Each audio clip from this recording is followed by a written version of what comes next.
cosa. El carácter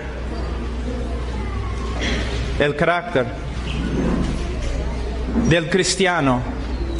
Vivir una vida santa y vivir una vida conforme a la imagen de Dios. Porque si nosotros aprendemos los principios de una familia bíblica, no nos va a ayudar a menos que seamos conformes a la imagen de Cristo. El problema siempre en la iglesia es la falta de carácter, conformidad a Cristo. En el día de hoy, la iglesia evangélica tiene muchos problemas. Casi ni se puede usar la palabra evangélico en el día de hoy porque significa tantas cosas. Muchos de los evangélicos y muchas de las iglesias se han apartado totalmente de las Escrituras. Cuando yo llegué al Perú en 88, siempre me gustaba testificar en las calles, en los parques y también con los taxistas. Y siempre testificando, yo siempre empiezo preguntando así: si murieras ahora, ¿dónde irías? Y mayormente me decían, bueno, yo iría al cielo porque soy buena gente. Y siempre eran católicos que me respondían así. Ahora, en 2012, estoy aquí en Lima, estoy testificando en la calle, predicando en los parques, hablando con los taxistas. Y muchas veces, en un mes, muchas veces, testificando con una persona, he preguntado, si murieras ahora, ¿dónde irías? Ellos me han respondido, bueno, al cielo. ¿Por qué? Porque voy a una iglesia evangélica. Porque soy buena gente. Porque leo mi Biblia. Me doy cuenta que en el día de hoy el evangelio no se predica en muchas iglesias evangélicas. Si yo muriera ahora mismo, yo iría al cielo. ¿Por qué? Porque hace 2000 años el Hijo de Dios murió por este pecador y por medio de una obra del Espíritu Santo me he arrepentido y hasta el día de hoy creo que Cristo es el único Salvador, y la evidencia de que mi fe no es vana es que el que comenzó la buena obra en mí hace 30 años todavía la está perfeccionando. Yo creo que en el día de hoy la iglesia evangélica ha llegado a ser un circo evangélico. Personas van a la iglesia, toda su experiencia cristiana, toda su vida cristiana gira alrededor del culto domingo. Las canciones bonitas, los predicadores, ¿no?, elocuentes, sentimiento en un momento cada semana durante la mañana, domingo. Esa no es la vida cristiana. Y otras iglesias y predicadores, yo estaba viendo, prendimos el televisor para ver los programas cristianos aquí en Perú. Supongo que hay algunos predicadores, no sé, que de verdad prediquen el evangelio, pero todo era prosperidad, sanidad, experiencia, todo para el hombre y no para la gloria de Dios. Nadie hablaba de la santidad, de vivir una vida santa, de tener una familia bíblica, de caminar en la calle como cristiano. Chicas vestidas como, caramba, mundanas y cantando gloria a Dios, gloria a Dios. ¿Qué es eso? Hombres hablando más de negocios y dinero y prosperidad y carros. Predicadores inventando fórmulas antibíblicas para sacar dinero de la gente que no estudia las Escrituras. ¿Qué ha pasado aquí en Latinoamérica? ¿Qué ha pasado? ¿Cómo podemos reducir el santísimo evangelio de Cristo a un negocio. Muchos de los pastores, estos de la prosperidad y otras cosas, su Dios es su estómago. Y los que siguen predicadores así tienen el mismo Dios, su estómago. ¿Qué me importa el dinero? ¿Qué me importa los carros y las casas? Cristo murió por mí. Cristo me promete su presencia, su vida, el poder para caminar en novedad de vida. No, hermanos. Sí, se nota que la iglesia evangélica ha crecido, pero es una iglesia por un circo de falsos profetas, siguiendo los deseos de tu estómago.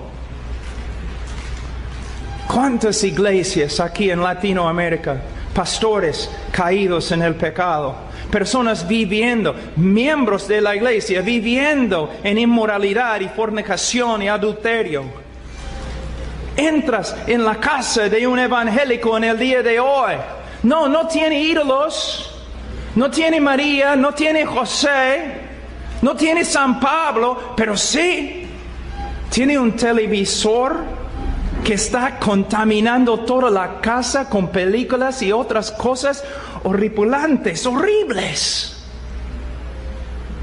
Nosotros, los que creemos en el Señor Jesucristo, nosotros debemos ser un pueblo santo, no un pueblo legalista.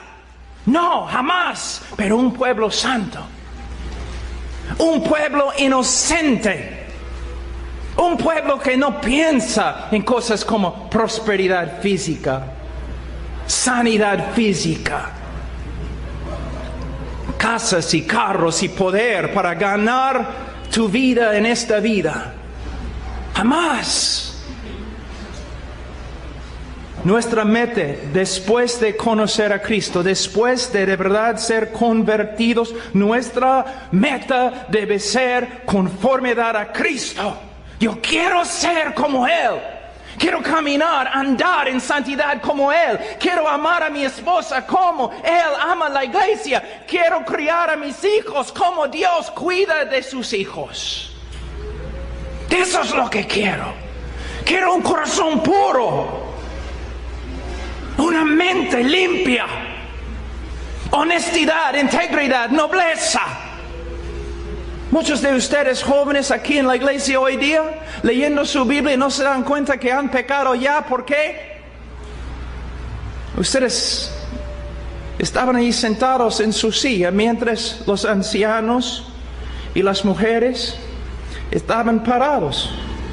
No han entendido la ley que dice el joven fuerte debe pararse y dar su silla a otro. Nobleza, integridad. ¿Ves? Esa es la vida cristiana. Hombres, mujeres, diferentes. Todos en el día de hoy me dicen, queremos cambiar el mundo. No puedes cambiar el mundo si eres como el mundo.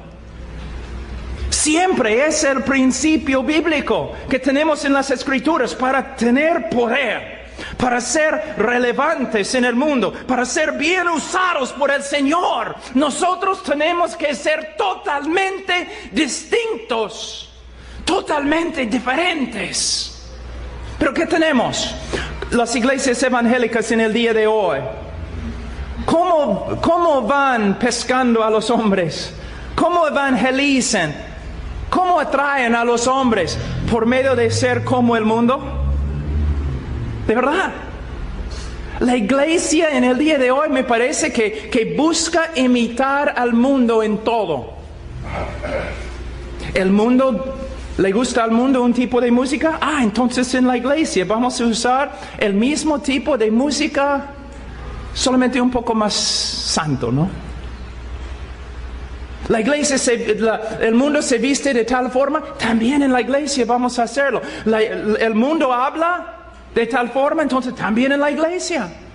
No, no vamos a ser relevantes en este mundo por medio de ser como el mundo. No vamos a tener el poder de cambiar el mundo si somos como ellos.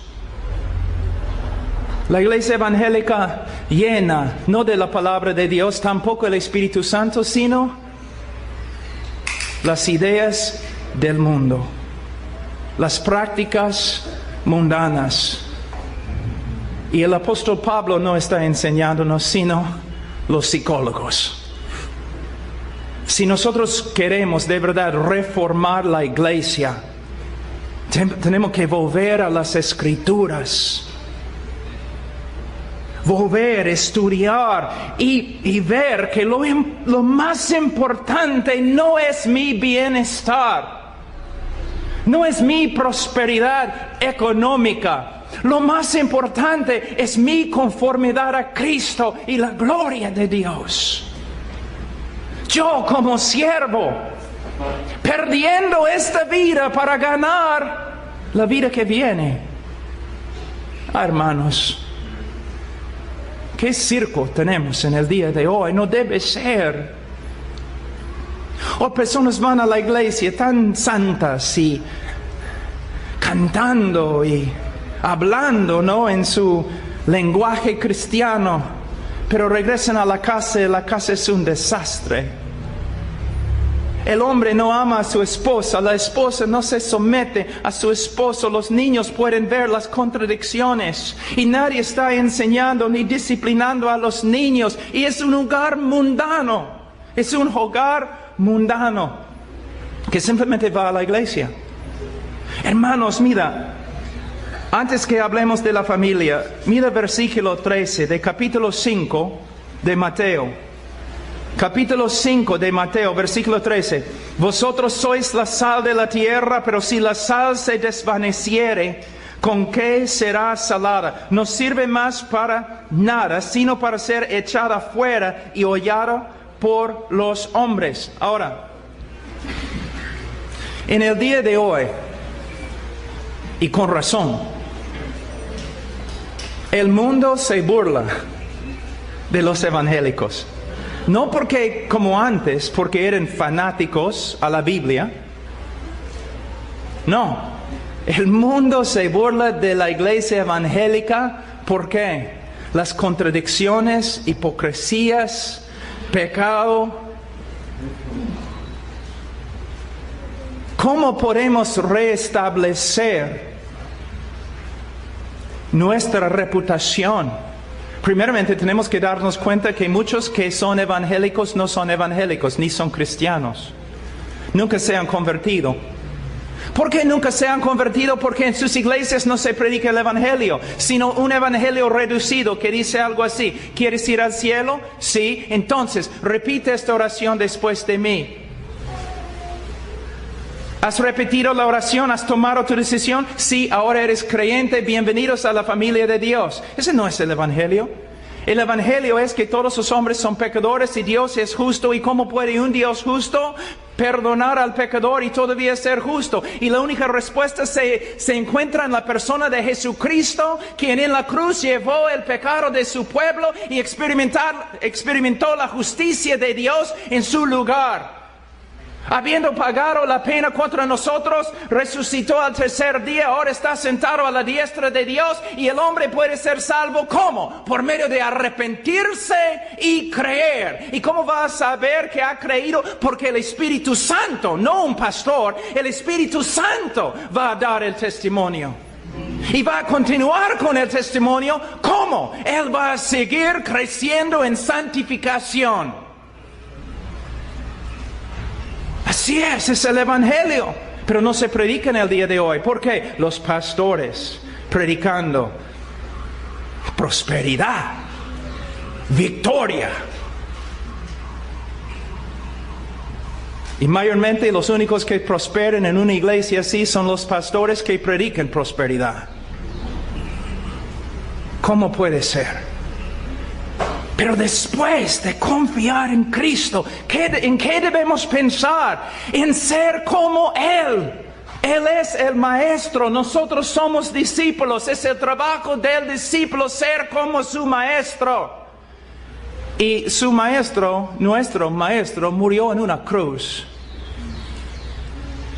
Rechazado totalmente por el mundo, pero por medio de Él y su muerte, el mundo cambió. Pero vamos a volver a nuestro texto, en versículo 13. Vosotros sois la sal de la tierra, pero si la sal se desvaneciere, ¿con qué será selada? No sirve más para nada. Algo muy importante aquí, lo que muchas personas estudian este texto fuera de su contexto. Simplemente piensen en versículo 13 y nada más, solamente versículo 13. Y usen este texto para decir que debemos ser usados por el Señor para cambiar el mundo, que nosotros debemos ser personas siempre en la calle predicando, nosotros debemos influenciar al mundo. Pero no entienden que este texto debe interpretarse dentro del capítulo entero.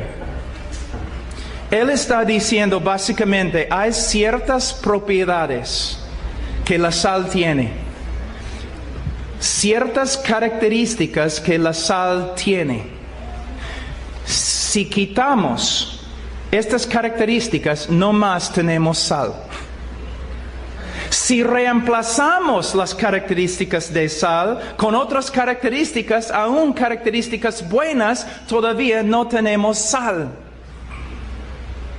Y lo que él está diciendo es lo siguiente. Hay características del discipulado verdadero, de un discípulo verdadero. Si estas características no se encuentran en nuestra vida, creciendo, desarrollándose, es muy posible que no somos creyentes.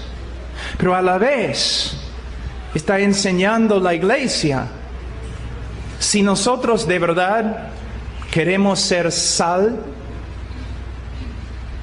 queremos ser una influencia para cambiar al mundo para el bien, entonces necesitamos estas características.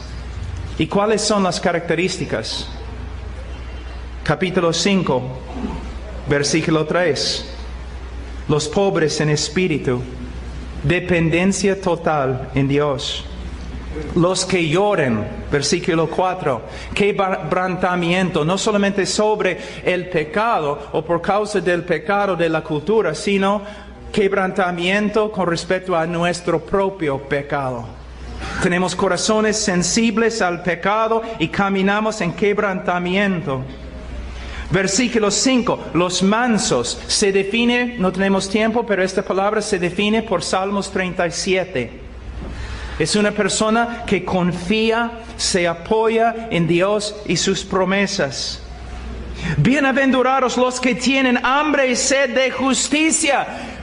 Cuando yo voy a muchas iglesias evangélicas, cuando yo veo en el televisor muchas prédicas, yo no veo personas que tienen hambre y sed de justicia. Yo veo personas que tienen hambre y sed de prosperidad. De prosperidad, de cosas de este mundo. Cristo solamente es un medio para que puedas satisfacer todos tus deseos carnales. Vienes a Cristo, ¿por qué? Bueno, Él te puede dar lo siguiente, y una lista. Como una lista de compras. Sí, yo voy a ir a Cristo porque Él puede darme esto, y Él puede darme esto, y Él puede darme esto. ¿Qué es eso? Hermanos, no solamente estoy en contra de predicaciones así, ¿qué palabra puedo usar? Aborrezco, me enferman. Son blasfemia contra la gloria de Cristo. No, hermanos. Si quieres al mundo, vete al mundo. Pero si quieres a Cristo, vete a Cristo. A Cristo. Los que tienen hambre y sed de justicia. ¿Tienes hambre y sed de justicia? ¿Estás luchando para ser más santo, más conforme a Cristo? Bienaventurados los de limpio corazón. Muchos piensan cuando estudian este texto, ellos es como pueden ver un corazón blanquito, sin mancha. No es lo que el texto significa. Está hablando de competencias, de diferentes lealtades. Que nosotros como cristianos, en vez de buscar este mundo, debemos buscar tener un corazón que no tiene competencia dentro. No hay diferentes lealtades, sino que hay una lealtad a Cristo Jesús. Yo tengo un amigo, Ray Comfort, que ha escrito un libro que dice, Dios tiene un plan maravilloso para tu vida. Y abajo dice que es nada más que un mito. Y en la tapa del libro hay un dibujo de un cristiano echado en el piso y todo el pueblo está apedreándolo. No, Dios tiene un plan para tu vida y es para su gloria y puede significar no prosperidad, sino muerte y antes sufrimiento. Y los predicadores que dicen otra cosa no son predicadores, son vendedores de mentiras. Mira cómo el Señor ha bendecido el mundo latino. Pero ahora en los últimos años, estos payasos predicadores engañadores que han entrado con sus conferencias inmensas. Y hay una lista muy larga. ¿Cómo puedes reconocer un predicador verdadero? Primeramente va a predicar el evangelio bíblico. Si no predica el evangelio, si no se centra en el evangelio, su ministerio, él no es de Dios. Y muchos de esos predicadores puedes escuchar sus sermones 20 veces y ni una vez vas a escuchar el evangelio. ¿Cómo puedes saber que un hombre es hombre de Dios? Jesús dice, los conoceréis por sus frutos. No porque viven en una mansión, no porque tienen un carro nuevo del año, porque son siervos. Son siervos.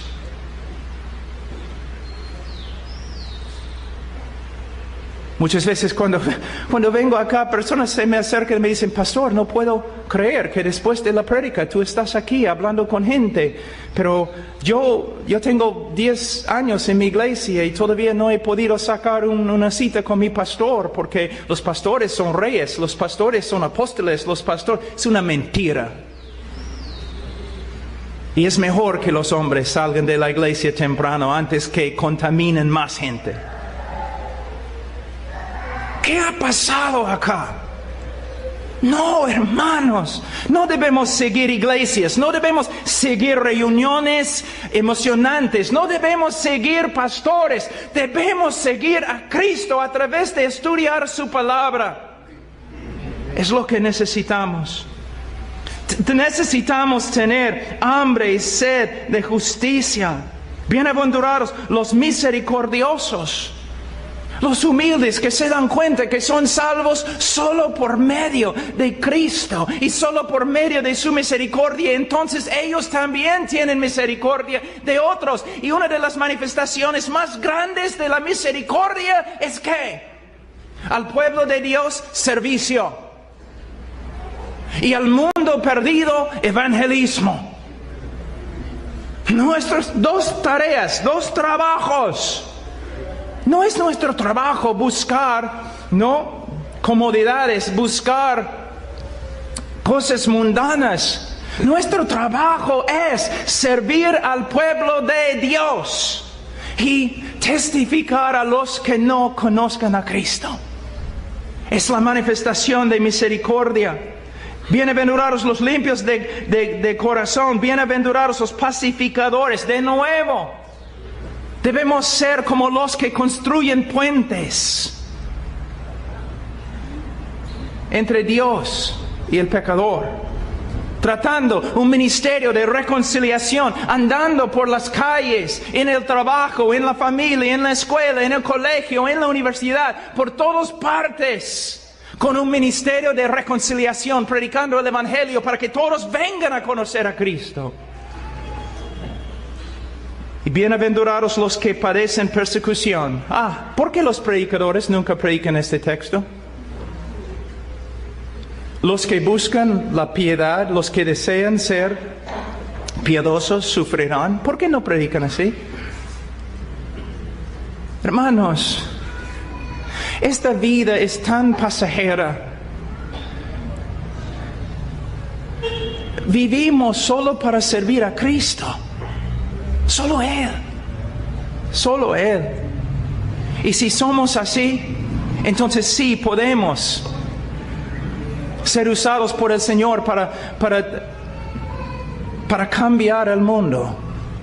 Entonces, antes de hablar de la familia, yo tengo que hablar del carácter. ¿Por qué? Una persona que no sabe mucho de lo que la Biblia dice con respecto a la familia, puede hacer bien si tiene el carácter de Cristo.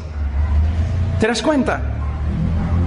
Pero una persona que sabe todo lo que la Biblia dice, que no tiene carácter, él no puede manejar, administrar una familia. Ahora vamos a empezar Efesios capítulo 6.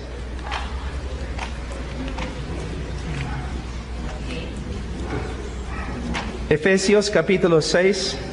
Hermanos, ¿no quieren ustedes, mira, no quieren más? ¿No desean, anhelan más? Tú dices, ¿pero más de qué? ¿Más de Cristo? ¿Más solidez en tu vida? ¿Más madurez? ¿Más integridad? ¿Más santidad? ¿Más justicia? ¿Menos hipocresía? ¿Menos contradicciones? Mira, algo que siempre digo. Uno puede escucharme predicando y no sabe si soy... La persona no va a saber que soy hombre de Dios por medio de predicar. Él va a saber que soy hombre de Dios por medio de verme con las personas más cercanas a mí. Por medio de observarme en mi familia.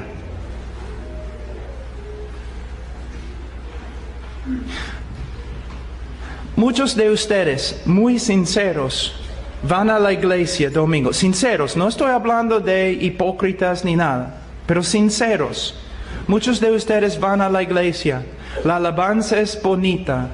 La prédica quizás es edificante. Pero cuando sales del culto y regreses a la casa, es como oscuridad. Hay peleas, enojo, ira, malicia, los niños dejando al Dios de sus padres. Como enseñé esta mañana, que de 10 familias evangélicas, de 10 niños que salen, o jóvenes que salen de una iglesia evangélica, 9 de ellos vuelven al mundo. ¿Por qué? Bueno, principalmente porque nunca fueron convertidos. Pero segundo, por causa de lo que estamos haciendo. Mira, una reforma quizás puede empezar con la iglesia, pero no puede terminar.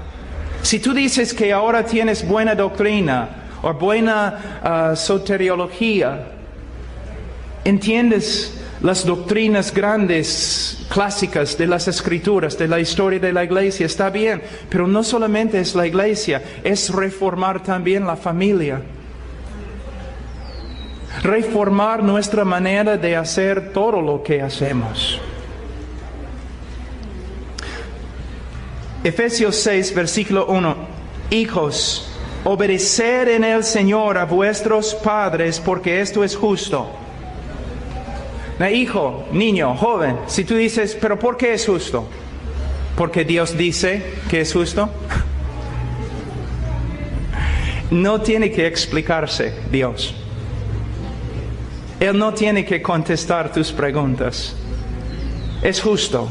Tú debes obedecer a tus padres porque Dios dice que es justo. Es lo correcto ante Él. Quizás no es lo correcto ante tus amigos. Quizás tus amigos no obedecen a sus padres. Quizás si tú empieces a obedecer a tus padres, tus amigos te van a criticar. ¿Qué importa? Tus amigos un día no te van a juzgar.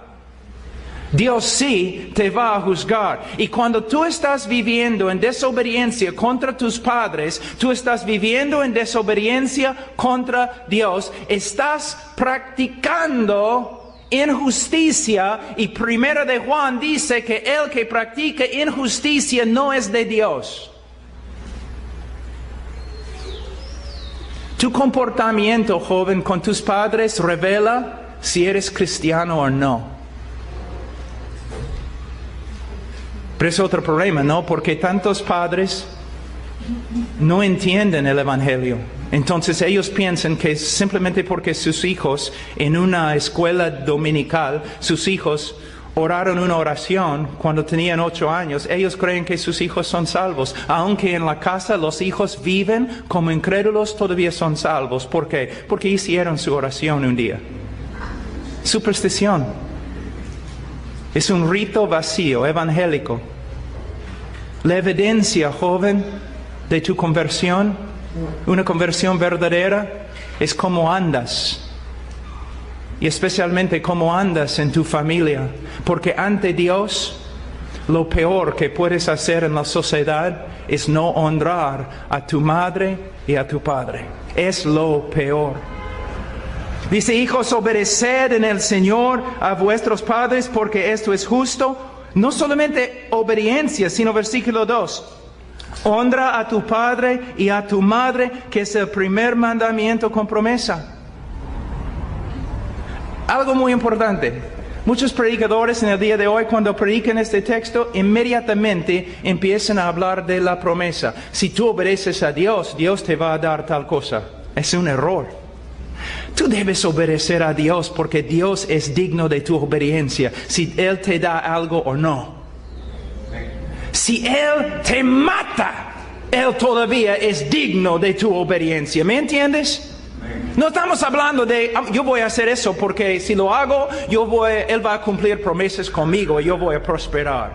¿Qué es eso? Joven, tú debes obedecer a tus padres. Pero tú dices, pero mis padres no son creyentes. Todavía debes obedecer y honrar a tus padres en todo lo que puedas. La única excepción, si te piden violar los mandamientos, si te piden violar la ley.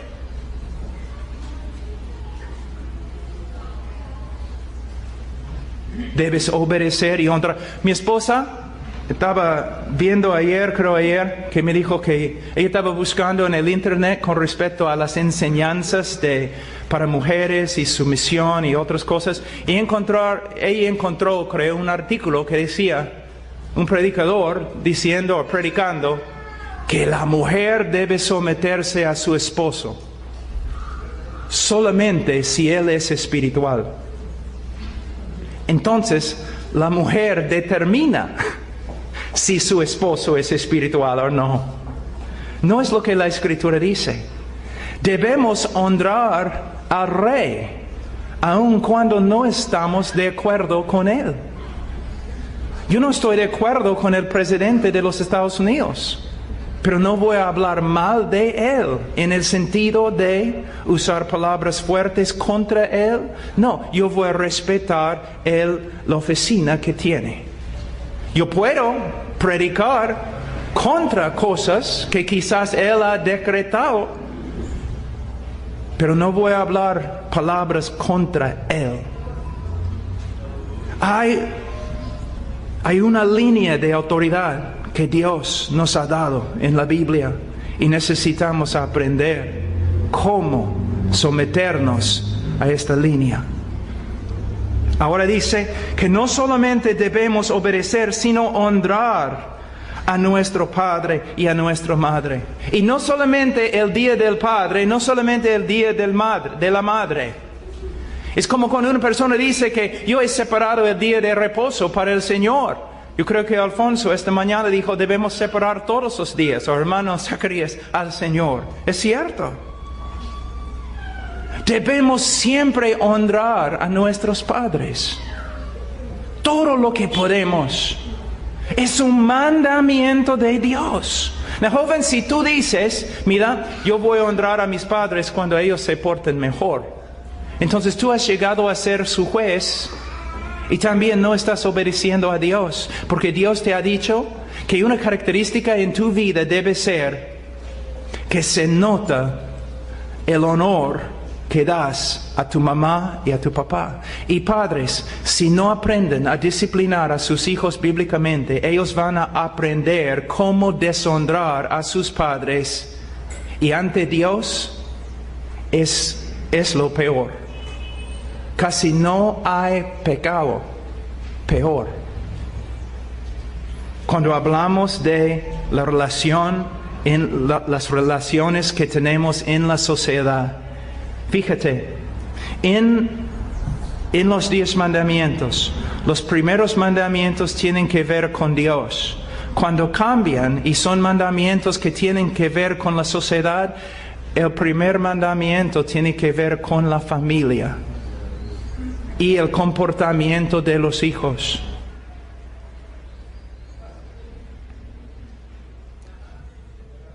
Ahora, porque no tenemos mucho tiempo, vamos un ratito a Levítico. Capítulo 19, versículo 32.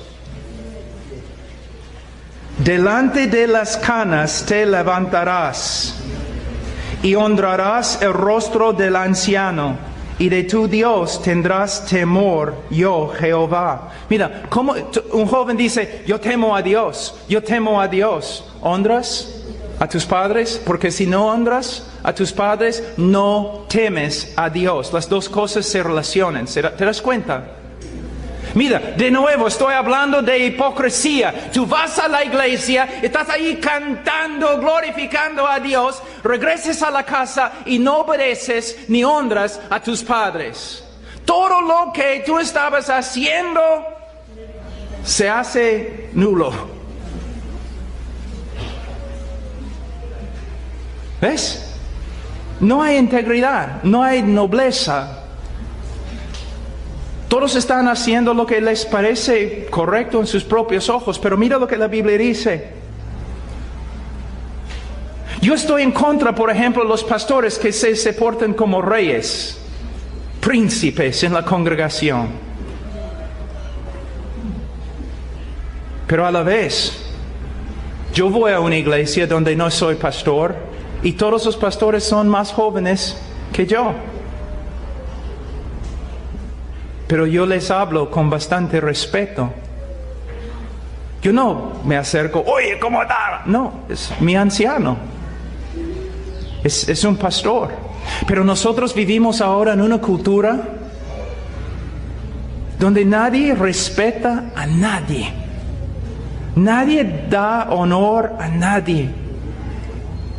Solamente tienes que abrir el periódico y ¿qué vas a ver? Tú dices, vamos a ver políticos corruptos, quizás.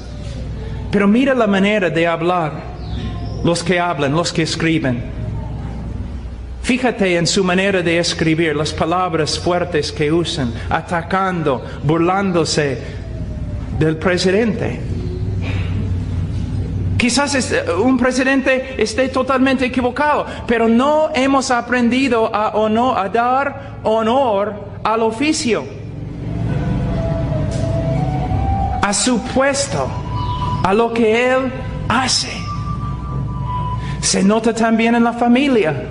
Hijos de 10 años, 5 años, no jóvenes de 15, 9 años, ¿haciendo qué? Hablando mal contra sus padres. discutiendo con sus padres, debatiendo con sus padres. No, hermanos, no puede ser. No puede ser. Jóvenes, yo sé que muchos de ustedes van a iglesias donde todo es bonito, ¿no? La música, batería, diferentes canciones modernas. Y te gusta ir allí porque la gente no tan chévere, tan buena, no, los otros jóvenes, bonitos y todo lo demás. Quizás lo que tienes es una sociedad de personas muy bonitas que ni conocen al Señor, que están allí no porque la palabra de Dios se predica, sino porque hay diversión. No. Debes estar en un lugar donde vas a aprender cómo andar como hombre bíblico. Hombre, no adolescente, hombre bíblico. Y una de las primeras cosas que tienes que aprender es que debemos honrar a nuestros padres. Vamos a leer algunos textos en Proverbios. Padres, el libro de Proverbios es un libro que ustedes deben estar enseñando a sus hijos. Es una buena práctica. El momento que el niño puede aprender, ¿no?, de ti, como tiene 3, 4 años, y ahí leyendo quizás 5 años, 6 años leyendo, debes estar ahí pasando por el libro de Proverbios continuamente hasta que salga de la casa. Yo demoro más o menos 1 año para pasar por todo el libro de Proverbios con mis hijos, versículo por versículo. No solamente el libro de Proverbios, porque Proverbios sin Cristo no va a hacer nada. Predicando Cristo, predicando el Evangelio, predicando otras palabras en la palabra de Dios. Pero el libro de Proverbios ayuda al joven a aprender a ser hombre, ser mujer. Capítulo 6, versículo 20. Guarda, hijo mío, el mandamiento de tu padre y no dejes la enseñanza de tu madre. ¿Qué podemos ver aquí? La autoridad de los dos. Yo tengo autoridad en mi familia. Mis hijos tienen que obedecerme. Mi esposa tiene autoridad sobre los hijos. Y si los hijos desobedecen a mi esposa, están desobedeciéndome a mí. Si insultan a mi esposa, me han insultado.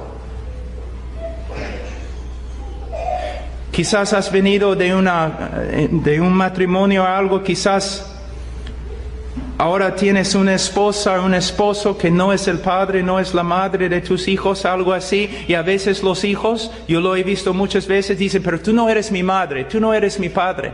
Yo no tengo que obedecerte. No. Si el joven dice, tú no eres mi madre, el papá dice, ella es mi esposa y la persona que yo honro en el mundo. Y tú vas a honrarla en mi nombre. Y si no, vas a tener problemas conmigo. Ella es mi esposa, la persona más importante en todo el mundo para mí. Si tú tienes problemas con ella, tú tienes problemas conmigo. A la vez, a veces el niño va a usar a la madre en contra del padre y la madre tiene que decir, no, un ratito. Tú no vas a hablar mal de tu papá en mi presencia. Si hay un problema, podemos hablar con él, pero tú no vas a deshonrar a tu papá en mi presencia. Mi papá no era creyente. Y a veces un hombre muy fuerte, muy difícil.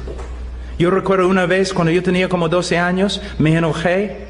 Y en la presencia de mi madre, que era creyente, yo empecé a hablar mal de mi papá. Ella me agarró, me sentó en una silla así. Ella dijo, nunca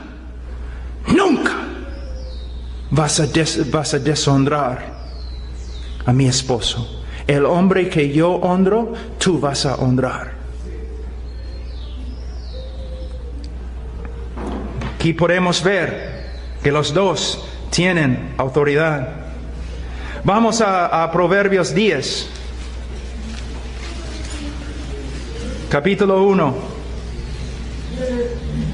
Los proverbios de Salomón: el hijo sabio alegra al padre, pero el hijo necio es tristeza de su madre. Aquí es lo que tenemos que ver.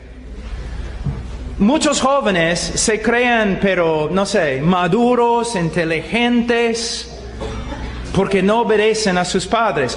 Pero ¿qué dice? Dios ve la desobediencia como la necedad. Él dice: el hijo sabio alegra al padre. Entonces, el hijo que entristece a su padre no es sabio, es un necio, es un tonto. Y el hijo necio es tristeza de su madre. Si estás viviendo en desobediencia, causando problemas, tristeza a tu madre, no eres un chico inteligente, sábelo todo. Eres, en los ojos de Dios, que te va a juzgar, eres un necio. Un necio. Padres, tenemos que ver, cuando los hijos nos desobedecen y no nos honran, es casi lo peor que pueden hacer en la sociedad.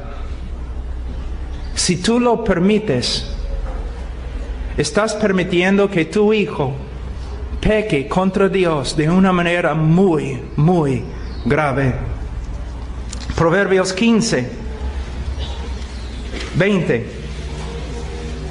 El hijo sabio alegra al padre, mas el hombre necio menosprecia a su madre. No en mi casa. No en mi casa.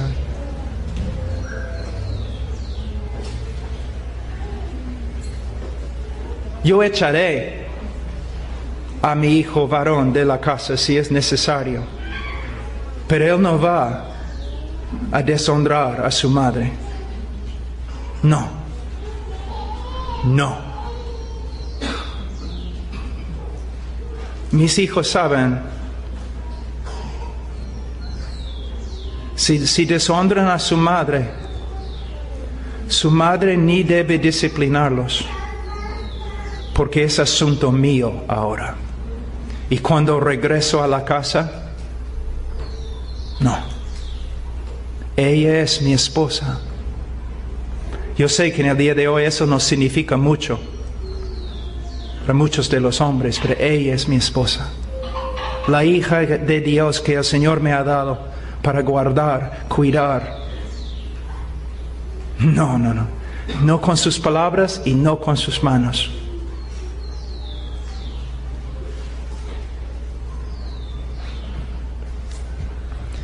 Diecinueve, 26.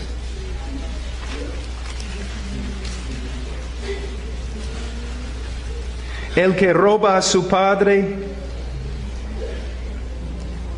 y ahuyenta a su madre es hijo que causa vergüenza y acarrea oprobio. Mujeres vienen a la iglesia siempre diciendo: mi hijo me ha maltratado. ¿Dónde está el esposo? ¿Dónde está el esposo? Y mujer, si no tienes esposo, o tu esposo ya está caminando con Adán, que tampoco cuidaba a Eva. Si ese niño tiene 6, 10, 12 años, mujer, tú puedes manejarlo. Y debes hacerlo ahora. Porque cuando el niño tenga 16 años, te va a hacer daño. Te va a hacer daño. No debemos dar a luz solamente para traer a monstruos a este mundo.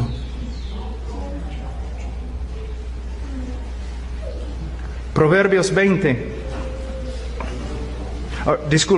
Deuteronomio 21. Deuteronomio 21, 18. Si alguno tuviera un hijo contumaz y rebelde, que no obedeciere a la voz de su padre ni a la voz de su madre, y habiéndole castigado no les obedeciere, entonces lo tomarán su padre y su madre y lo sacarán ante los ancianos de su ciudad y a la puerta del lugar donde viva, y dirán a los ancianos de la ciudad: este nuestro hijo es contumaz y rebelde y no obedece a nuestra voz, y es glotón y borracho. Entonces todos los hombres de su ciudad lo apedrearán y morirá. Así quitarás el mal de en medio de ti, y todo Israel oirá y temerá. Dios no está diciendo que debemos practicar esta forma de disciplina en el día de hoy. Entonces, ¿por qué lo he leído? Para que los jóvenes sepan lo que Dios piensa de su rebeldía. Merece la pena de muerte. ¿Ves? Y Él dice que debemos hacer algo para sacar este mal de en medio de nosotros. ¿Qué significa? Hermanos, cada generación, cuando una cultura empieza a apartarse de Dios, entonces ¿qué pasa? Cada generación es peor, es peor. Es peor, es peor. Yo tengo miedo. ¿Cómo será en 40 años los Estados Unidos? Los colegios peligrosísimos. Inmoralidad indecible. ¿Qué va a pasar cuando estos niños tengan niños? Es lo mismo aquí en Perú. ¿Qué va a pasar? Y la iglesia, mientras hay un hueco en la nave, un hueco gigante, agua está entrando, la nave está hundiéndose, tenemos predicadores, payasos hablando de prosperidad. Mientras toda la cultura se destruye, ellos están hablando de oro y plata. Hermanos, el problema es que tenemos que volver al Evangelio y tenemos que hacer ¿qué? Tenemos que reestructurar, reconstruir nuestras vidas encima de las Escrituras. Y el propósito de las Escrituras, de vez de llevarnos a Cristo, es hacernos como Cristo. Las dos metas de las Escrituras: llevarnos a Cristo y hacernos como Cristo. Dices, pero Pablo está predicando muy fuerte hoy.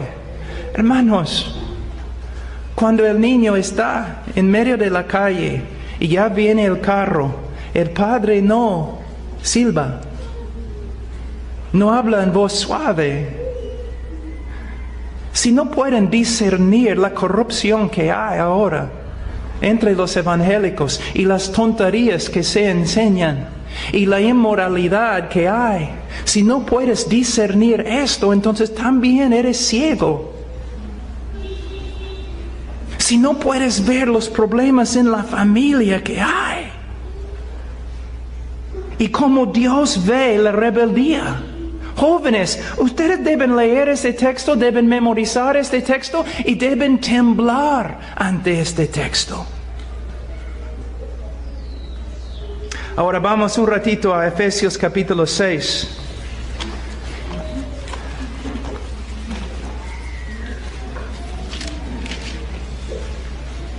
Efesios capítulo 6, versículo 1. Hijos, obedeced en el Señor a vuestros padres, porque esto es justo. Honra a tu padre y a tu madre, que es el primer mandamiento con promesa, para que te vaya bien y seas de larga vida sobre la tierra. Versículo 4. Y vosotros, padres, no provoquéis a ira a vuestros hijos, sino criadlos en disciplina y amonestación del Señor. Aquí está hablando en el masculino, está hablando a padres, a varones, el papá.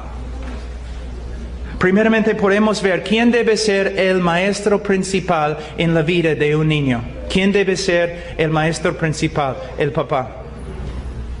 El papá. ¿Quién debe ser la influencia más grande en la vida de un niño? El papá. En el mundo latino, como en mi país también, pero creo que hay otras razones acá, en el mundo latino la mamá es el centro de la familia. Creo que es una de las razones por las cuales María tiene tanta importancia en la teología latina. El padre está por allí, nadie puede hablar con él, inaccesible es la madre. No, hermanos. El maestro principal debe ser el Padre. Es lo que la Biblia enseña. Ahora, vamos a Deuteronomio. En cada uno de estos textos se puede predicar como 4 horas, pero no tenemos tanto tiempo. Capítulo 6, Deuteronomio capítulo 6. Versículo 1, estos pues son los mandamientos, estatutos y decretos que Jehová vuestro Dios mandó que os enseñase para que los pongáis por obra en la tierra a la cual pasáis vosotros para tomarla, para que temas a Jehová tu Dios. ¿Qué es el propósito más grande? Aprender a temer, honrar a Dios. Para que temas a Jehová tu Dios, guardando todos sus estatutos y sus mandamientos que yo te mando, tú, tu hijo y el hijo de tu hijo, y todos los días de tu vida, para que tus días sean prolongados. Ahora, como hombre de familia, yo debo pensar no solamente en mis hijos, yo debo pensar en los hijos de mis hijos. Yo debo pensar en los hijos de mis hijos, de mis hijos, de mis hijos. Porque lo que hago en mi generación va a impactar, influenciar la generación que viene. Y se nota aún en el mundo secular. Muchas veces, por ejemplo, tú ves un hombre que es ladrón, estafador, y tú ves a sus hijos. Y tú ves a sus hijos. Bueno, Dios puede sacar a una persona de las peores condiciones, pero aún en el mundo secular se nota que una generación influencia la otra generación. Entonces, hombre, mira, yo quiero ser un hombre santo, un hombre bíblico. ¿Para qué? Primero, para mí, para la gloria de Dios, para mí. Y para mis hijos.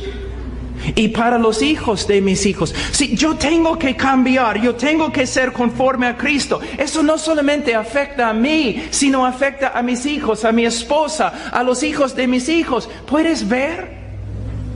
Yo puedo ser un hombre que bendice no solamente a sí mismo, sino un hombre que bendice a sus hijos. Y los hijos de sus hijos, o yo puedo ser un hombre que contamina a sus hijos y contamina a los hijos de sus hijos. Entonces yo debo tomar en serio, estoy viviendo en piedad para la gloria de Dios, estoy viviendo en piedad para mi propio bienestar, pero estoy viviendo en piedad para las generaciones que vienen. Por eso nos anima, ¿no? Tú piensas que quizás tu vida no tenga mucho impacto. No es cierto. Tu vida puede cambiar al mundo. Pero tienes que tomar esas cosas en serio. Y él dice, versículo 3, oye pues Israel, y cuide de ponerlos por obra, para que te vaya bien en la tierra que fluye leche y miel, y os multipliquéis como te ha dicho Jehová, el Dios de tus padres. Oye Israel, Jehová nuestro Dios, Jehová uno es. ¿Qué está diciendo? Que Jehová es el centro de todo. Todo lo que hacemos, todo lo que somos es para Jehová, es para Dios. Una vida teocéntrica, cristocéntrica. Si un hombre dice, por ejemplo, ¿por qué has venido a Cristo? Para que Él arregle mi matrimonio. No, por supuesto, personas vienen a Cristo porque tienen necesidades. Pero podemos ver que su motivo no es, bueno, quizás no podemos decir que no sea puro, pero podemos decir que por lo menos no es maduro. Yo debo venir a Cristo porque es Cristo, porque Cristo es digno.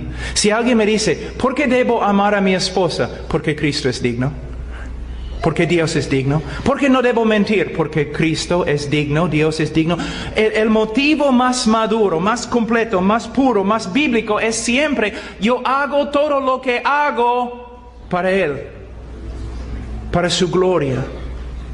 Entonces, si mi esposa me falla, no voy a cambiar en mi actitud, porque mi actitud no depende de su respuesta. Debo ser constante porque Dios me mandó. Nunca tengo excusa para hacer otra cosa. Ahora, dice, y amarás a Jehová tu Dios de todo tu corazón y de toda tu alma y con todas tus fuerzas.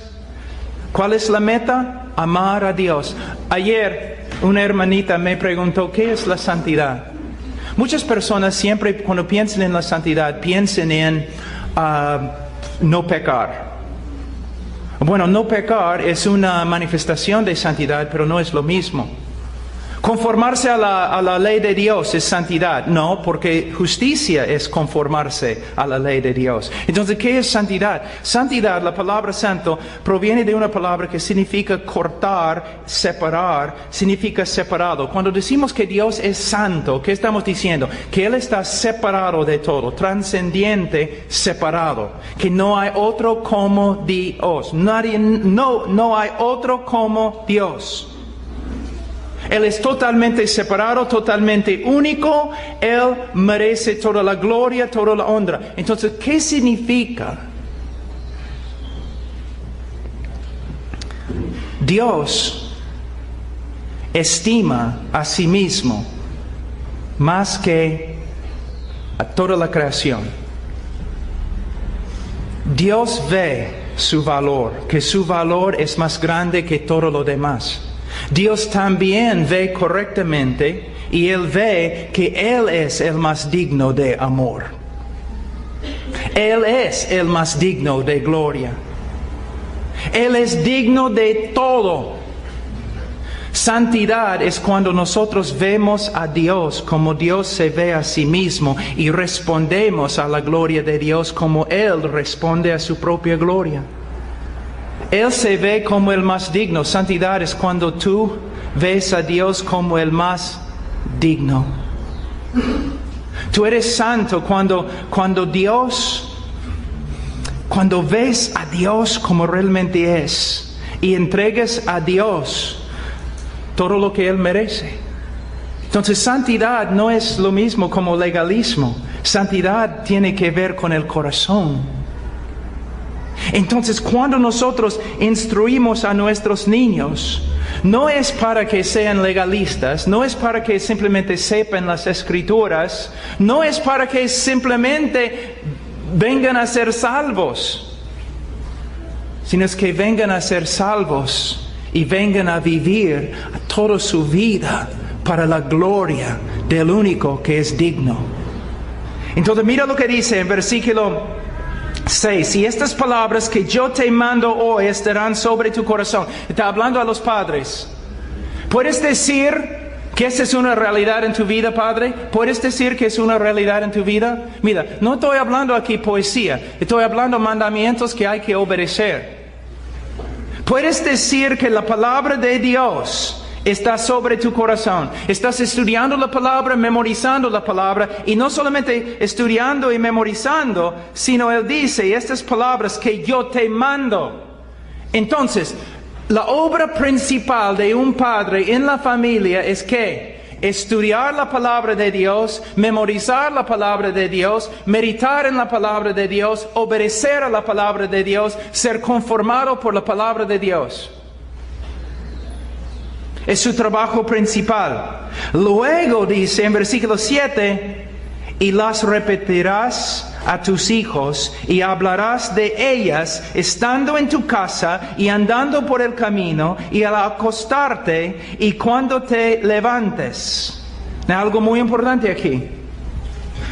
En mi casa, principalmente como 5 veces a la semana, 5 veces, yo me reúno con mis hijos. Estudiamos 7 versículos, ahora en las epístolas, y 7 versículos en Proverbios. Como 5 veces cada semana. Ahora, es importante, yo debo sentarme con ellos y estudiar las Escrituras juntos, versículo por versículo. Pero, Él está hablando de otra cosa aquí. Él no está hablando de un tiempo de discipulado. Él está hablando de una vida. Un problema muy grande en la iglesia evangélica es el tiempo devocional. No estoy en contra, pero quiero que ustedes vean los problemas. Una persona pregunta, un cristiano pregunta a otro cristiano, ¿has tenido tu tiempo devocional hoy día? Sí, check. Ya, lo he hecho. Cumplí. Ahora no tengo que preocuparme porque ya lo he hecho. No, hermanos, no es así. La palabra de Dios en nuestro corazón. Tenemos un tiempo devocional solamente ¿para qué? ¿Para qué? Para tener el corazón, para tener la palabra de Dios en nuestro corazón y para pensar en la palabra de Dios todo el día y para que la palabra de Dios nos influencie, para que nos guíe, para que nos transforme. Y con los niños, no es que ya tenemos un estudio bíblico, como en el día de hoy, ¿qué dije, no? Personas viviendo de una manera mundana, van a la iglesia domingo, ya tienen su hora, sus 2 horas allí en el culto y salen y viven mundanamente de nuevo. Ese no es cristianismo. De la misma forma, no es ya en la mañana tuve mi tiempo devocional de 15 minutos, ahora regreso al mundo. No. Tenemos un tiempo devocional, ojalá más que 15 minutos, para que la palabra de Dios more en abundancia en nosotros. Y para que cuando estemos con los hijos, no es que tenemos un tiempo devocional con ellos, no, ellos nunca ven a su padre separado de Dios. Todo lo que el padre hace, él hace para la gloria de Dios. Todo lo que se encuentra en la casa tiene que ver con Dios. Es una casa, un hogar entregado a Dios. Y no significa que es un hogar religioso, jamás. Es un hogar de gozo y paz y justicia. Pero todo viene de Dios y para la gloria de Dios. Cuando salgo con mis hijos, nosotros hacemos kayaking. Cuando estamos ahí en el río, no es que estoy predicándoles. Pero cuando vemos los árboles, cuando vemos el agua, cuando vemos toda la belleza que hay, ya damos gloria a Dios, hablamos de la grandeza de Dios. Una vida santa y no secular. Muchos han aprendido de la Iglesia Católica que tenemos una vida santa, que es la iglesia, tiempo devocional, y una vida secular. No es cierto. Toda la vida del cristiano es una vida espiritual, una vida santa. Una vida santa. Ahora voy a hablar muy rápido de algunas cosas muy importantes. Debemos enseñar la palabra de Dios para que los niños vengan a conocer a Cristo y vengan a tener a vivir una vida teocéntrica, cristocéntrica. Pero también en 2 Timoteo, vamos por aquí. Y esta noche me voy a los Estados Unidos, entonces ustedes no tienen que escuchar prédicas tan largas nomás. 2 Timoteo capítulo 3, dice en versículo 15, que desde la niñez has sabido las sagradas escrituras. Mire, desde la niñez. ¿Sabe qué? Un niño puede entender las escrituras. ¿Sabías? Un niño puede entender las escrituras. Un niño ¿tienes un niño de 2 años, 3 años? Si puedes hablar con el niño, entonces puedes compartirle la palabra de Dios. Mira, y dice, desde las Escrituras has sabido las Sagradas Escrituras, las cuales te pueden hacer sabio para la salvación por la fe que es en Cristo Jesús. Él está diciendo lo mismo que Jesús dijo a los fariseos cuando dijo, ustedes estudian, escudriñan las Escrituras, pensando que en ellas tienes salvación, pero ellas no señalan, apuntan a mí. Pablo está diciendo lo mismo. Yo he conocido ahora en los Estados Unidos personas que están tan hartas de la cultura depravada que ahora ellos quieren volver a una vida antigua, clásica, moral, y usan las Escrituras solamente para enseñar la moralidad. No, es muerte, no lo hagas. Usamos las Escrituras para enseñar a Cristo. Y una vida nueva en Cristo resulta en moralidad, pero una moralidad bíblica. Pero mira lo que dice, toda la Escritura es inspirada por Dios y útil para enseñar, para redarguir, para corregir, para instruir en justicia, a fin de que el hombre de Dios sea perfecto, enteramente preparado para toda buena obra. Primeramente, si tú me dices que crees en la inspiración de las Escrituras y la inerrancia de las Escrituras, yo te digo que solamente has peleado la mitad de la batalla. Hay muchos que me dicen, pastor, yo creo que las Escrituras son inerrantes. Está bien, pero hay otra pregunta. ¿Tú crees que las Escrituras son suficientes? Ten cuidado antes que contestes. Porque las iglesias evangélicas en el día de hoy mayormente no creen que las Escrituras son suficientes.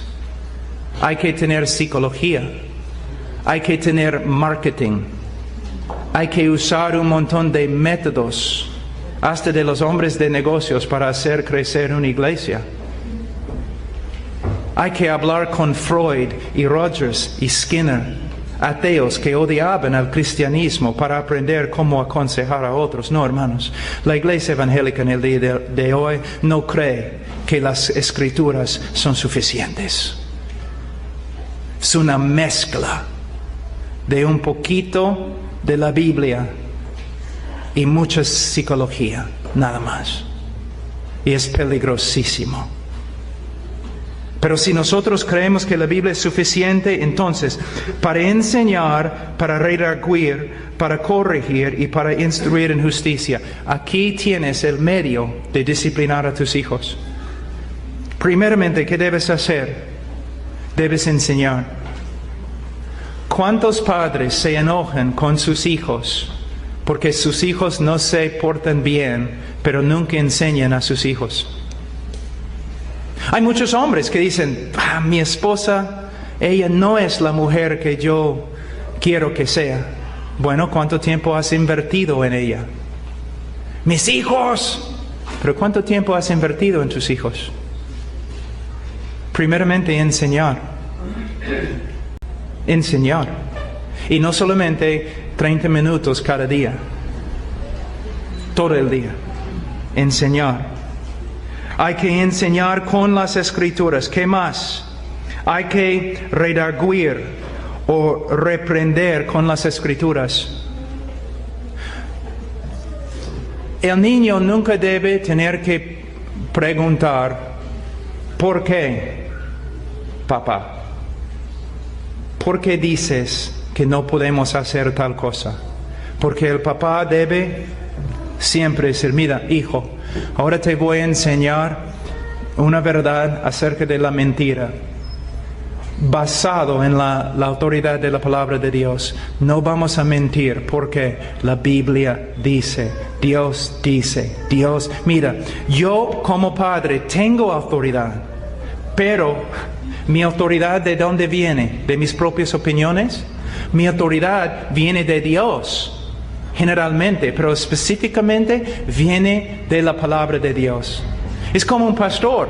Yo puedo decirte con toda autoridad que no debes cometer adulterio.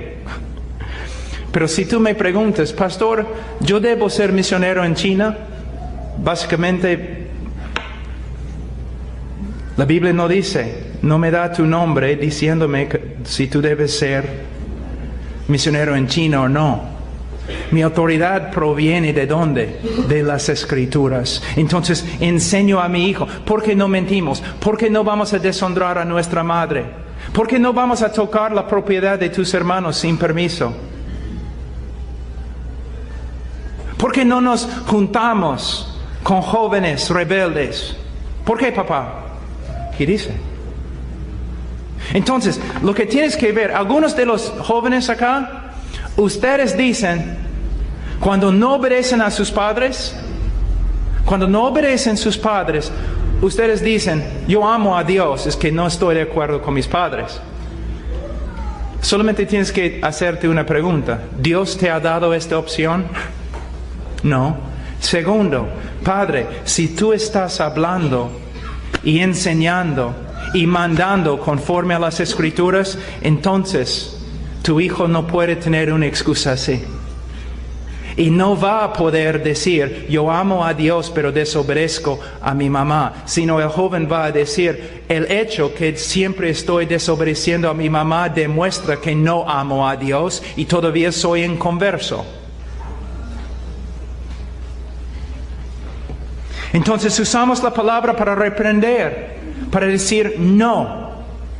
La palabra significa de verdad, es como un abogado. De verdad, es como un abogado.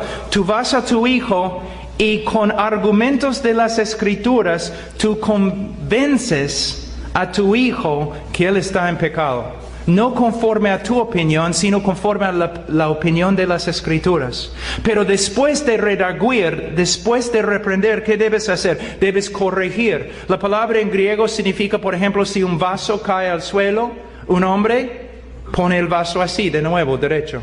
O cuando un soldado está marchando y cae, los otros soldados lo agarran y lo levantan. Entonces no solamente debemos reprender al niño diciendo, niño, no debes hacer así, sino debemos usar las Escrituras para mostrarle cómo debe comportarse. Por ejemplo, cuando su hermano se porta mal y este joven se porta mal por causa de su hermano, debemos enseñarle cómo no debes portarse mal y debemos enseñarle cómo responder bíblicamente cuando una persona se porta mal. Usando las Escrituras. ¿Puedes ver? No puedes escaparte de las Escrituras. Van a estar allí siempre en el hogar. Y no solamente debemos corregir, sino una palabra que muchos no entienden. Debemos que, mira lo que dice, para corregir, para instruir. La palabra en griego significa entrenar. Now, yo les voy a mostrar algo. Fuimos un tiempo cuando nos mudamos al campo, una casa de campo, ¿no? Y mis hijos, mis dos varones estaban pero felices, ¿no? Ahí en el bosque corriendo como locos. Entonces yo estaba sentado un día ahí en el cuarto de estar leyendo la Biblia, estudiando, y mi hijo mayor, él entró corriendo y cerró la puerta, ¡guau! Y fue a su cuarto. Y yo le dije, oye, Ian, ven acá. Sí, papá. Mira, no debes cerrar la puerta tan fuerte. Debes cerrar la puerta suave. Sí, papá. Sí, ok. Entró en su cuarto. 5 minutos después salió de su cuarto corriendo, pasó por la puerta, ¡juan! De nuevo, cerró la puerta tan fuerte. Entonces me levanté. Ahora, aquí es algo que el padre tiene que discernir. Hay una diferencia entre rebeldía y simple ser niño. Entonces yo llamé Ian. Y el momento que dije Ian, él hizo así. ¡Ah! Me olvidé. Papá, lo siento, es que estoy tan animado. Estamos aquí en el bosque. Entonces yo le dije, ya, Ian, según 2 Timoteo capítulo 3, ahora te voy a entrenar. Yo quiero que entres en la casa y cierres la puerta y no quiero escuchar nada. Yo quiero que lo hagas 4 veces. Entonces, entrando, saliendo, entrando, saliendo, entrando, saliendo. Y yo fui y me senté, empecé a estudiar. 10 minutos después, entró, ¡wham! El momento que cerró la puerta, ¡wham! Él hizo así, ¡ah! ¿Qué hecho, lo siento, papá. Ya, ok, entrenamiento, soldado, 8 veces. Ahora, si hay un león detrás de él, ese tipo de león no con rabia que come jóvenes, si hay un león detrás de él y él llega a la puerta, él va a abrir la puerta así. Mira, entrenamiento. Tú dices, no puedo llevar a mi hijo a un restaurante. ¿No es increíble que eres prisionero? Y tu hijo es el jefe ahora. No puedes ir al restaurante porque tu hijo no sabe portarse. Entonces en la casa, hazte un restaurante, pero con un palito. Ahora vas a aprender cómo sentarte en un restaurante. Entrenamiento. Tú dices, pero Pablo, demora bastante tiempo. Sí, por eso los hombres de Dios mueren cansados. Todos los hombres de Dios mueren cansados, si son casados. Una cosa más que es tan importante. Proverbios 23.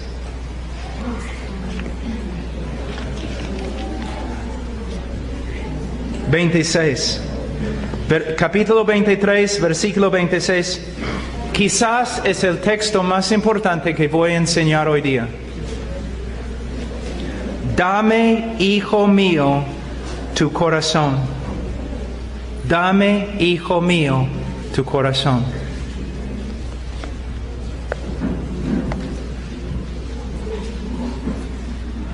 Personas muchas veces me preguntan, Pablo, ¿por qué haces homeschooling? Significa que mis hijos no van al colegio, sino yo les enseño en casa. ¿Por qué? Este texto. Dame tu corazón, hijo mío. ¿Qué significa? Un niño nace, va al kinder. ¿Quiénes son las influencias más grandes en su vida? Los otros niños. Los otros niños. En el colegio, en primaria, ¿quiénes son las influencias más grandes en la vida del hijo? Los otros niños. Los otros niños. Secundaria, universidad. Aún en la primaria, los padres no tienen su corazón. El papá no tiene el corazón del hijo. Los amigos en el colegio tienen el corazón del niño. Y los niños regresan a la casa, aún en hogares cristianos. Los niños regresan a la casa, pero no quieren estar juntos como hermanos. 2 hermanos y una hermana no son los mejores amigos, no. El hermano mayor no quiere saber nada de su hermano menor o su hermana menor. Quiere estar con sus amigos, no quiere estar en la calle, ni quiere comer ahora. Quiere estar con sus amigos en la calle. Ellos tienen su corazón y no el papá. Tú dices, pero yo no puedo hacer homeschooling, algo así. Yo entiendo, pero por lo menos tienes que darte cuenta de algo. Tú no tienes el corazón de tu hijo. Él está pasando 8, 10 horas cada día con sus amigos en el colegio y papá contigo nunca. Entonces cuando tú tratas de entrar en su vida para enseñarle o disciplinarle, ¿quién eres tú? Él vive para sus amigos, para ganar su respeto de ellos, para ser grande entre ellos, en vez de vivir para ser grande ante su papá y luego el Dios de su papá. Es algo que tenemos que tomar en cuenta, no se puede negar, no se puede negar. No puedes.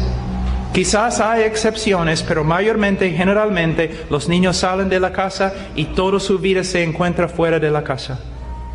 Entonces, es muy difícil que tienes una influencia. Otra cosa necesitas entender. Más o menos, un niño cristiano que va a un colegio, va a la universidad, de lo que puedo calcular, después de graduarse de la universidad, él ha tenido más o menos 15,000 horas de instrucción con respecto a cómo vivir mundanamente. Ideología mundana, prácticas mundanas. Él ha recibido más o menos 15,000 horas de instrucción. por medio del colegio, la universidad, la televisión y sus amigos. Ahora, los expertos nos dicen que para ser experto en cualquier cosa, sea médico, sea atleta, futbolista, uno necesita 10,000 horas de entrenamiento y instrucción para ser experto en cualquier cosa. Ahora, tu niño, cuando sale de tu casa, tiene más o menos 15,000 horas de instrucción en la ideología mundana y las prácticas mundanas. Casi todo lo que el colegio y la universidad va a enseñar a tu hijo, no solamente no está de acuerdo con lo que crees, sino ellos hablan mal, hablan en contra de lo que tú crees. Hasta los en la primaria están aprendiendo, viendo fotos de homosexualidad para que vean que es algo normal. Están escuchando de la evolución y otras cosas. Ahora, en una casa evangélica, si es un padre que tiene un estudio bíblico con su hijo, vamos a decir una vez a la semana, y casi no existe esto, ¿no? Pero un padre que enseña a su hijo una vez cada semana, el niño va a salir con más o menos que 500 horas de instrucción en la palabra de Dios. Si tú dices, pero escuela dominical, mira, 40 horas cada semana en el colegio, escuchando todo lo que contradice la palabra de Dios, y tú mandas a tu hijo a una escuela dominical donde 45 minutos él pinta el arca de Noé o la túnica de José, y tú estás ahí preguntando, ¿y por qué he perdido a mi hijo?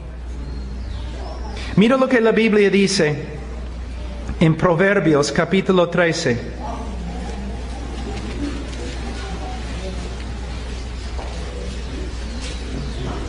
El que anda con sabios, sabio será, mas el que se junta con necios será quebrantado. No quiero ofender a los jóvenes aquí, pero si eres joven, eres necio. De verdad, nacemos necios, es lo que la Biblia dice. Necios, neófitos, simples. Aún la palabra de Dios usa la palabra tonto. No sabemos casi nada. Pero ¿qué pasa? ¿Ustedes han escuchado de la brecha generacional? La brecha, la división entre las generaciones. ¿Han escuchado en los colegios y las iglesias evangélicas? Los niños deben estar con los niños. Los jóvenes deben estar con los jóvenes. ¿De dónde viene esta enseñanza? ¿De la palabra de Dios? No. No se puede justificar esta enseñanza por la palabra de Dios. Jamás. La Biblia enseña lo opuesto. No dice que los niños deben estar con los niños o los jóvenes deben estar con los jóvenes, porque siguen siendo jóvenes. Por esta razón, yo estaba hablando esta mañana, yo estaba hablando acerca de una película que demuestra la batalla en el mar entre un buque, de velas, un buque francés y un buque inglés, y están allí peleando en el mar, y de repente los dos buques se juntan y los soldados de los ingleses tienen que saltar al otro bote y pelear. Es la parte más peligrosa en una batalla. ¿Y qué pasa? El capitán, el líder, que salta primero, y los demás siguiendo su valentía y todo lo demás, en la película tiene más o menos 15 años. Y nuestros niños de 30 años están jugando juegos de video. ¿Por qué? La brecha generacional. Los niños crecen con los niños, los jóvenes con los jóvenes, comparándose el uno con el otro. No hay ningún hombre entre ellos. No tienen ejemplo de masculinidad, no tienen ejemplo de nobleza, no tienen ejemplo de nada. Jóvenes mirando jóvenes. Jóvenes enseñando jóvenes. Es una característica del juicio de Dios contra un pueblo. Isaías capítulo 3, donde dice, los jóvenes van a oprimir a los ancianos y mujeres van a ser los líderes de todos. El niño debe estar con hombres para que deje las tonterías de niños. Chicas, ustedes quieren casarse, quieren un montón, pero tienen tantas ideas románticas, no saben cómo manejar una casa, cómo administrar en una casa, cómo cocinar, cómo enseñar niños, cómo hacer las finanzas. No tienen ninguna idea. Sus ideas son románticas. No, el matrimonio es la cosa, es un don de Dios, pero es un sacrificio tremendo. Los niños, otra que mi esposa, la bendición más grande en mi vida, bendición terrenal, son mis hijos. Pero es un sacrificio. Pero vale. ¿Cómo voy a predicar en todas partes del mundo, pero llego a mi casa y no vivo bíblicamente? No. Ustedes pueden ver ahora que todas esas iglesias somos iglesias bíblicas, pero no estamos haciendo nada bíblico. Pero estamos escuchando a los psicólogos, ¿no? Cuando nos dicen adolescencia, cuando nos dicen brecha generacional. Ah, sí, el niño es adolescente ahora. ¿Sabe que en la Biblia adolescencia no existe? No como se define por los psicólogos. Una época, un tiempo en la vida de un joven, cuando él quiere independizarse y comienza a mostrar rebeldía porque está llegando a ser hombre o mujer. No existe en la Biblia. Pero nosotros lo aceptamos. ¿Te das cuenta? No, hermanos. Si vamos a ser una iglesia bíblica, bueno, así es. Yo he predicado mucho, es mi última prédica. Hermanos, todo es falso si nuestra familia no anda bien. Por eso los pastores no pueden ser pastores, a menos que manejan bien su familia. No vivimos en tiempos como antes, vivimos en una crisis. Estamos en una crisis en la sociedad. ¿Se dan cuenta que todas las instituciones de moralidad, todos se han caído? Todas las leyes han cambiado. Lo que antes era malo ahora es bueno. Lo que antes era bueno ahora es malo. En tiempo nos van a odiar como cristianos, peor que lo que ves ahora. Tenemos que empezar a repensar, conforme a las Escrituras, cómo debemos vivir como cristianos. Y la necesidad más grande en la iglesia en el día de hoy son hombres. ¿Dónde están los hombres? ¿Dónde están? ¿Dónde están los hombres? En esta iglesia, ojalá se levanten hombres. Pero hombre, yo te puedo decir algo, no puedes hacerlo a solas. La cultura es tan contraria a la Escritura que los hombres tienen que empezar a reunirse como hombres y estudiar las Escrituras para ver lo que es un hombre y cómo debe vivir un hombre. Si estás aquí esta noche o esta tarde, si estás aquí y no conoces a Cristo, por favor, como el hermano Alfonso les compartió, por favor, no salgan de aquí sin conocer a Cristo. Por favor. Estamos dispuestos a hablarles de Cristo, porque Él es el único Salvador. Tú puedes arreglar tu vida, sí, puedes ganar para ti mismo una moralidad, pero hermano, sin Cristo no tienes nada, no tienes nada. Dios les bendiga.